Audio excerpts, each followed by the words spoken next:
Alors que le conflit en Ukraine continue et s'apprête à entrer dans sa troisième semaine, les diplomates s'attellent dans les grandes capitales pour y mettre fin. Ici aux États-Unis, le président Joe Biden est confronté à des décisions difficiles sur la manière dont des sanctions plus strictes contre la Russie affectent la vie des Américains.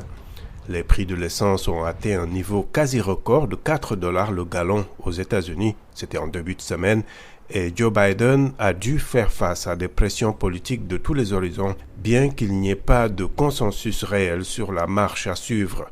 Le président a cependant tranché ce mardi. Volodymyr Zelensky, le chef d'État ukrainien, avait appelé Biden lundi à faire ce geste. Les sanctions devraient inclure le boycott des exportations russes, en particulier un refus du pétrole et des produits pétroliers en provenance de Russie. Cela peut être qualifié d'embargo ou simplement de choix moral lorsque vous refusez de donner de l'argent aux terroristes. Un boycott des importations vers la Russie. S'ils ne veulent pas respecter les règles civilisées, ils ne devraient pas obtenir des biens et des services de la civilisation.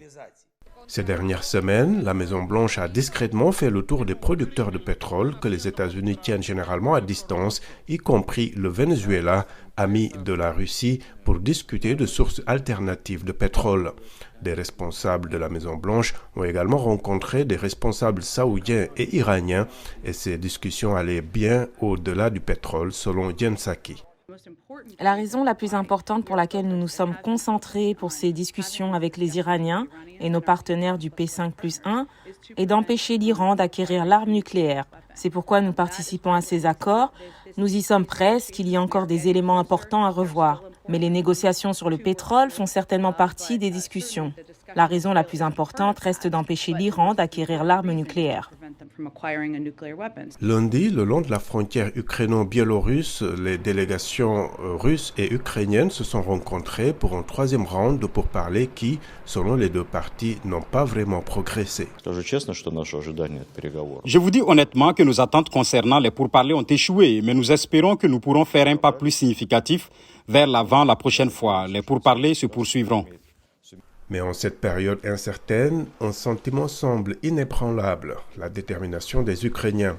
Le champion de boxe des poids lourds devenu maire de Kiev, Vitaly Klitschko, fait partie de ceux qui maintiennent les lignes extérieures de la capitale contre une avancée russe. Chaque maison, chaque rue, chaque point de contrôle, nous nous battrons jusqu'à la mort si nécessaire. Personne ne veut mourir, mais si nécessaire, nous protégerons nos enfants, nos familles. Des mots durs prononcés alors que ce conflit s'étend déjà au-delà des 2 premières semaines et que le monde observe.